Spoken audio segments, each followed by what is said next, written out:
Welcome to the Mindful English Podcast. Welcome, everyone, to Mindful English Podcast with Leo and Maya. It's wonderful to have you listening with us today. Hello. We're so glad you've joined us for this important conversation. Today, we are going to talk about something that affects every single person on the planet. We're talking about climate change. Now, that might sound like a very complicated or scientific topic, but we promise to make it simple and clear. We'll use easy words, short sentences, and lots of examples you can relate to. Our goal is understanding, not confusion. Perfect. Whether you're just starting to learn English or you just want a clearer picture, this is for you. We'll take it step by step, explaining each idea slowly. Are you ready, Maya? I'm ready, Leo. Let's begin this journey together. Fantastic. Let's get started. Okay, Leo, let's start with the very basics. When people say climate change, what do they really mean? What is the simplest way to explain it? That's the perfect place to begin. In the simplest terms, climate change means that the Earth's normal, long-term weather patterns are changing. Changing how? The most important way is that the Earth's average temperature is going up. The whole planet is gradually getting warmer. So it's not about a hot day or a cold week. Right. It's not about short-term weather. It's about the long-term trend over decades. Think of it as the planet's normal setting is shifting from cool to warm. And why is that a problem? Isn't a little more warmth nice? It might seem nice, but this isn't like a pleasant sunny day. This is about the entire global system heating up. Imagine your body temperature. A normal temperature is healthy. But if your temperature slowly rises and never goes back down, you get a fever. The whole system gets sick. Oh, I see. So a warmer Earth is like a planet with a fever. That's a great way to think about it. And when the planet has a fever, it affects everything: oceans, ice, storms, seasons, animals, and us. So, to summarize simply, climate change means the Earth is getting steadily warmer over a long time, and this fever disrupts all the natural systems we depend on. You explained it perfectly. That's the core idea. Now, Maya, a big question people have is, how do I actually see climate change? Is it something happening far away, or can I notice it in my own life? That's a great question. I think many people wonder that. The changes can feel slow, but if we look, we can see signs. What are some signs you've noticed or heard about? Well, talking to family is a big one. My uncle is a gardener. He says the planting seasons are all mixed up now. Flowers are blooming weeks earlier than they did 20 years ago. That's a classic example. Nature's calendar is changing. What about weather where you live? The summers feel different. The heat is more intense. It's not just warm, it's a heavy, sticky heat that lasts into the night. We use fans and air conditioning much more than before. And that leads to another everyday sign: your electricity bill. Using more cooling in summer, or heating in a weirdly warm winter, makes bills higher. Exactly. It hits our wallets. And rain, too. It doesn't drizzle for a day anymore. Sometimes it just doesn't rain for weeks, and then suddenly we get a huge, violent storm that floods the streets. So the pattern changes from gentle rain to dangerous floods. People might also notice winters are less snowy, or that insects they've never seen before are appearing in their gardens because winters aren't cold enough to kill them off. Right. So it's not one big thing. It's lots of small changes in the normal rhythm of life. The usual is becoming unusual. That's exactly it. Climate change shows up in the cracks of our daily routines. We just have to learn to see it. Let me tell you a specific story to make this clearer. This is about a city, like many around the world, that just had its hottest year on record. Okay, tell us about it. Imagine a beautiful, historic city in Europe. It's known for its mild summers and outdoor cafes. But last year, from June through August, a powerful heat wave settled over the city. How hot did it get? Temperatures broke records day after day. It reached 40 degrees Celsius, 104 Fahrenheit, for the first time in history. The old stone buildings, which were built to stay cool, turned into heat traps. That's dangerously hot. What did people do? Elderly people were told to stay indoors. Schools closed early. The hospitals saw many people with heat stroke. At night, the temperature didn't drop below 25 degrees Celsius, 77 degrees Fahrenheit, so no one could sleep well to recover from the hot day. What about the city itself? The river running through the city got very low. The grass in all the parks turned yellow and died. The city had to open special cooling centers, air-conditioned libraries, and community halls for people who had no AC at home. And this lasted for weeks? For over a month. People were exhausted, stressed, and worried. It wasn't a summer holiday. It was a difficult endurance test. Farmers outside the city lost crops. The grapes for wine ripened too fast and were ruined. This story shows it's not just about comfort. It's about health, the economy, and safety. A hotter year than usual can have serious consequences for everyone living through it. And scientists say these extreme heat waves are becoming more frequent and more intense because of climate change. This story is becoming a new normal for many places. Maya, let's have a conversation like two friends might have after a summer like that. Okay, good idea. Hi, Leo. Can you believe this weather we've been having? Hi, Maya. I know, it's incredible. Or maybe I should say, terrible. I don't remember it ever being this hot for this long. Me neither. My apartment is on the top floor and it's unbearable after noon. I've just been sitting in front of a fan all day. Same here. I tried to go for a walk this morning, but even at 8 a.m., the air was already heavy and hot. I had to turn back. It's scary, isn't it?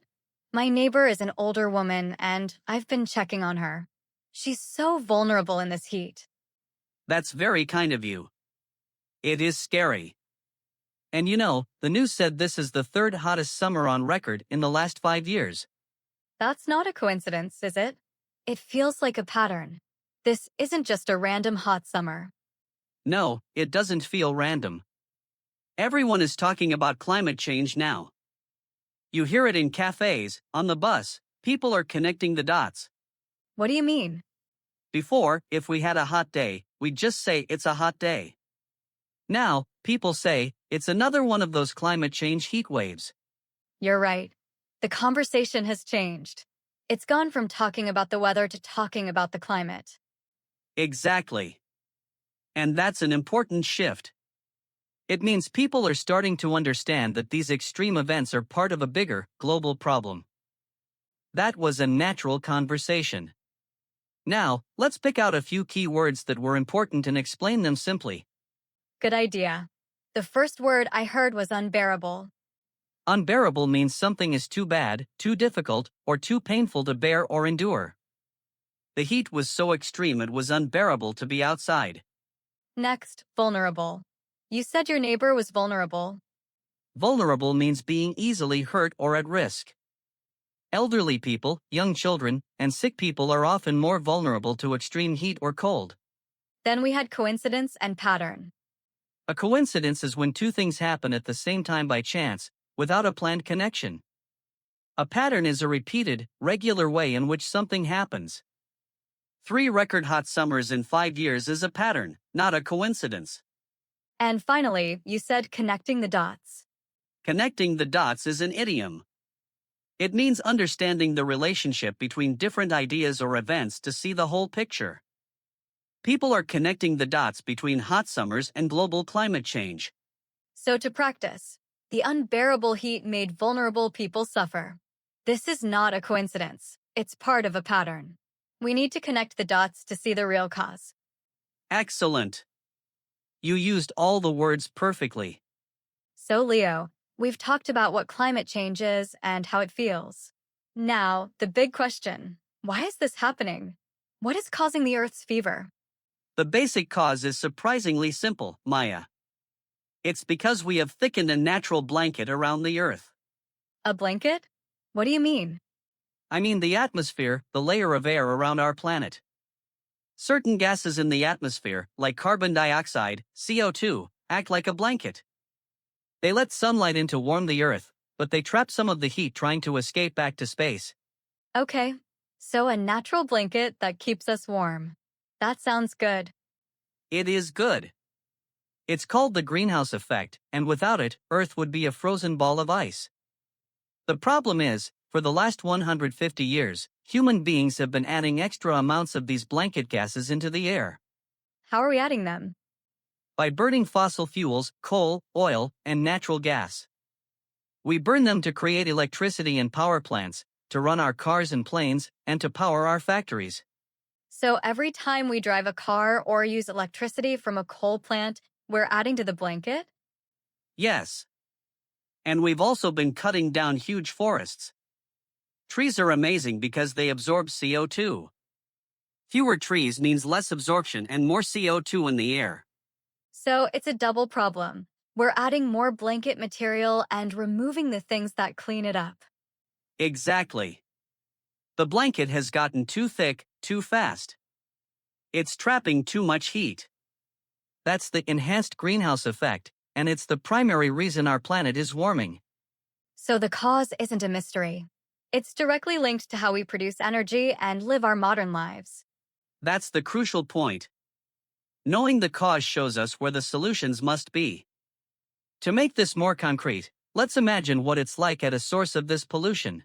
Okay, let's picture a neighborhood that sits right next to a large, old factory. Describe it for us. The factory is always running. It has several tall smokestacks. During the day, you can see a constant stream of grayish smoke or steam coming out. There's also a major highway nearby, always full of trucks and cars. What do people experience living there? The air often has a faint smell, like chemicals or smoke. On windless days, a haze hangs over the area. People who hang their laundry outside sometimes find it smells funny. What about health? Parents report their children have more asthma attacks and coughs. The hospital in the area has a higher rate of respiratory problems. People don't like to spend long times outside in their gardens. And this factory and highway are adding greenhouse gases to the atmosphere every second. Yes, the factory burns coal for power. The trucks burn diesel. It's a constant, local source of the global problem. The people living there suffer the local air pollution and contribute to the global climate pollution. Their story shows that the sources of climate change aren't abstract. They are real places in real communities, often affecting the health of the people who live closest to them first and worst. Talking about that factory town makes me think.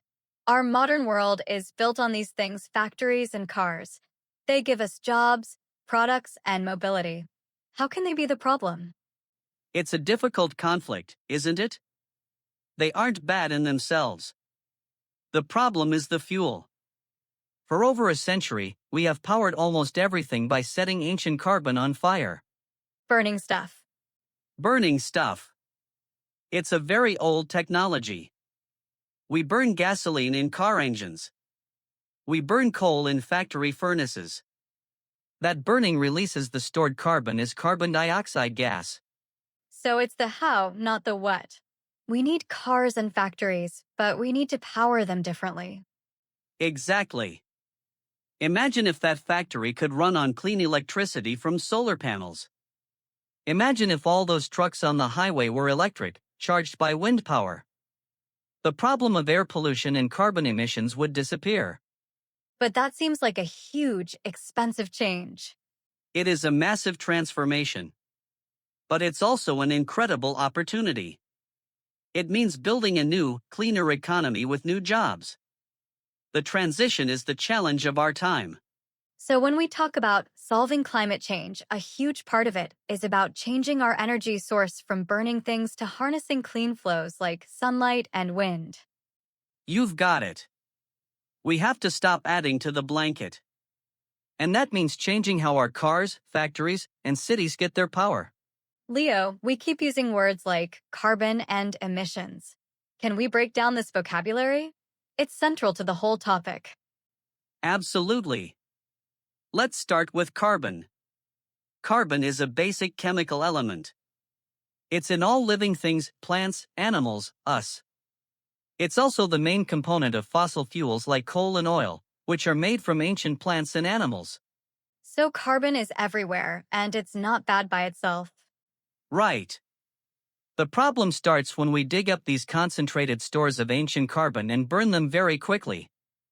When carbon burns, it combines with oxygen from the air. And that creates Carbon dioxide, or CO2. That's the chemical name. One carbon atom, C, plus two oxygen atoms, O2. This is the most important greenhouse gas from human activity. So carbon dioxide is the waste product from burning fossil fuels. Yes. And the release of this gas, and others, is called emissions. We talk about carbon emissions or greenhouse gas emissions. It just means the gases going out into the air.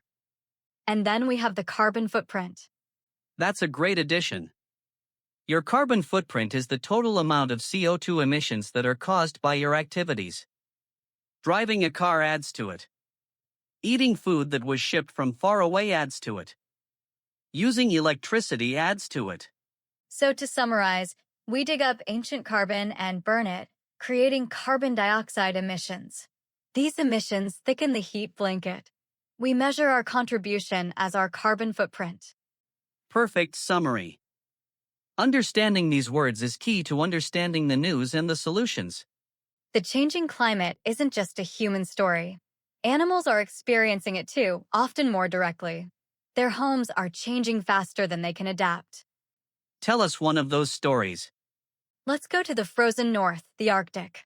This is the home of the polar bear. Its entire life is built around the sea ice.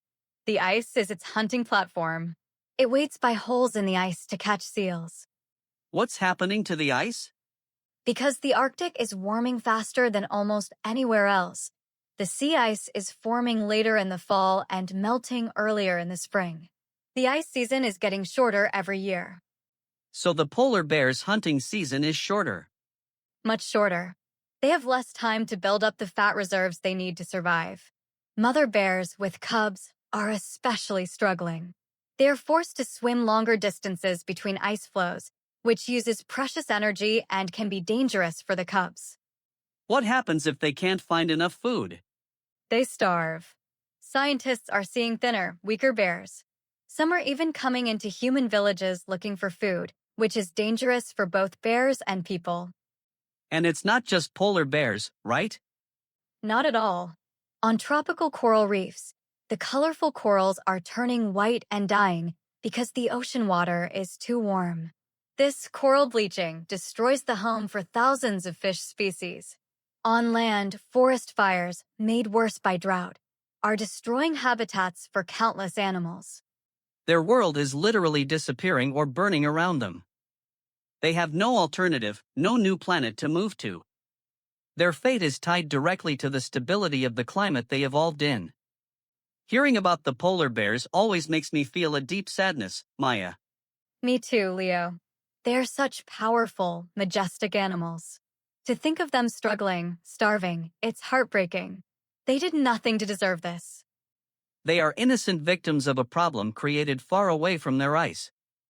It really shows that climate change is a moral issue, not just a scientific one. What do you mean by moral? I mean it's about right and wrong. Is it right that our actions here, our comfortable lives, are causing suffering and death for creatures in the Arctic or on a coral reef? When you put it that way, it feels very heavy. But it also connects everything. The gas from our car here contributes to the melting ice there. It connects everything in a web. The polar bear story isn't just about bears. Healthy ice reflects sunlight. Melting ice means more ocean absorbs heat, speeding up warming. Losing species unravels ecosystems we depend on for clean air, water, and food. So protecting nature isn't just about saving cute animals. It's about protecting the systems that keep our own planet stable and livable. Exactly. The stories of animals are warning signals. They are showing us that the balance of nature is being broken. If we ignore them, we ignore our own future. Let's bring it back to us, Leo. In very practical terms, how does a disrupted climate affect human life and society? It acts as a threat multiplier. It takes existing problems and makes them much worse. Let's start with the foundation, food and water. Our most basic needs. Yes. Farming depends on predictability. Farmers need to know when to plant and when the rains will come. Climate change brings unpredictability, droughts, floods, heat waves at the wrong time.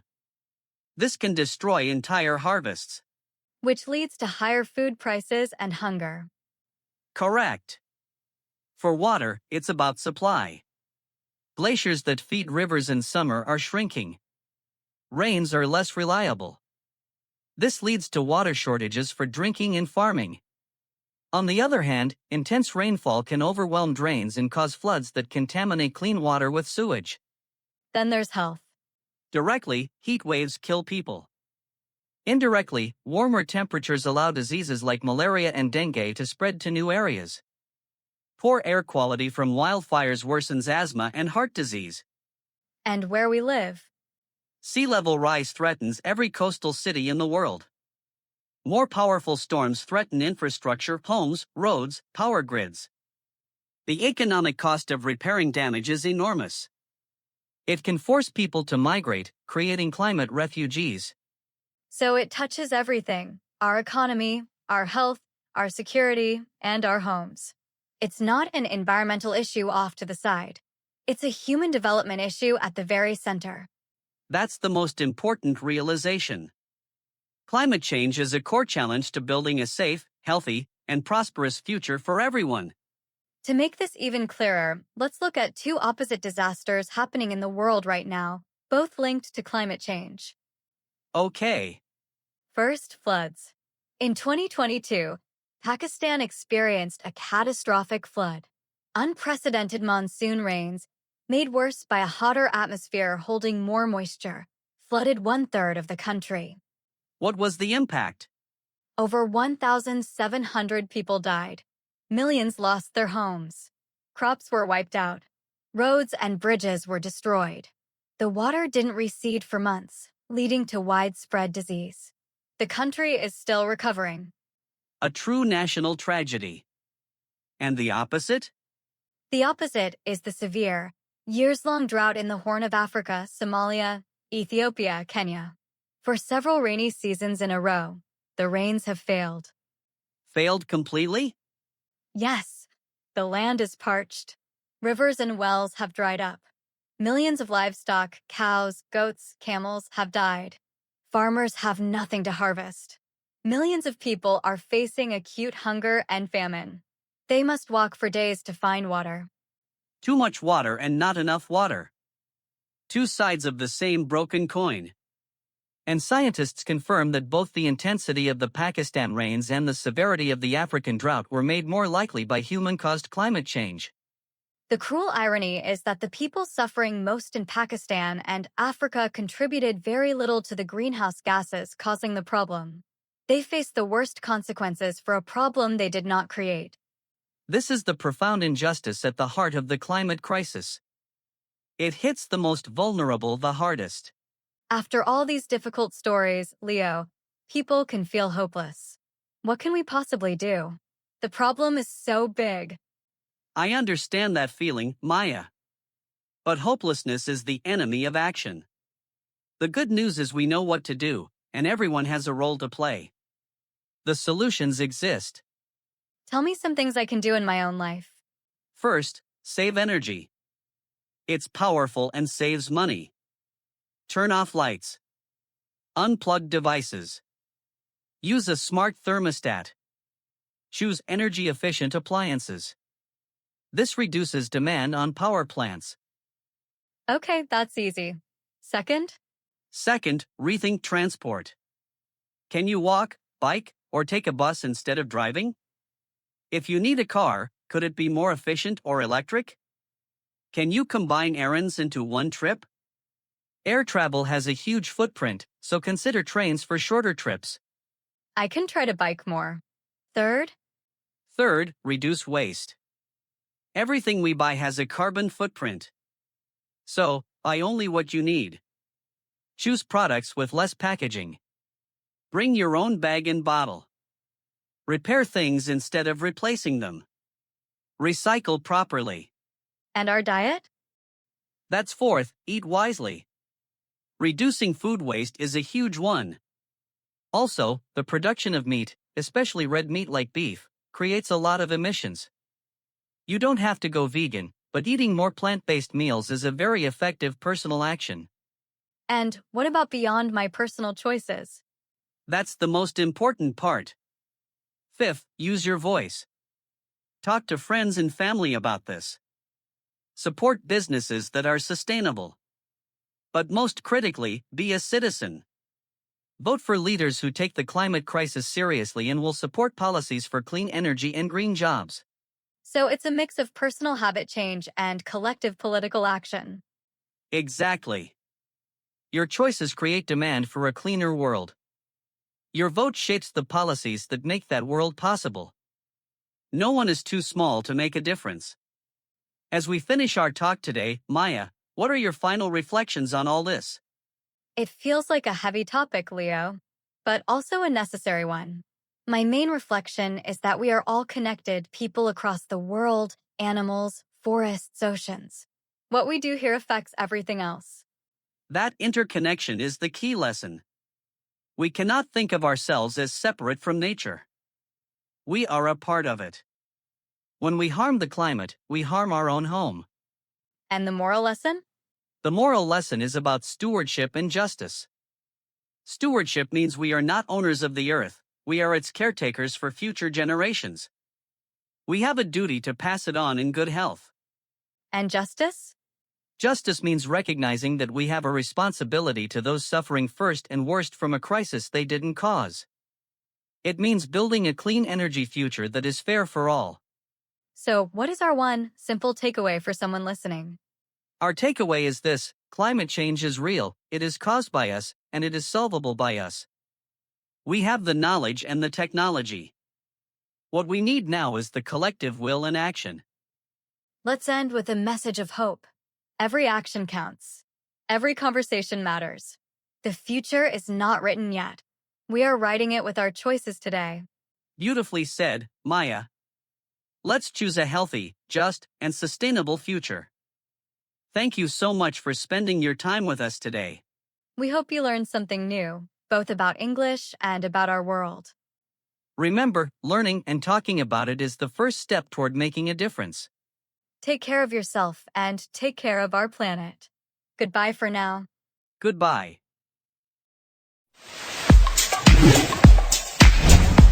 Thanks for watching. See you in the next episode, and make sure to subscribe and like.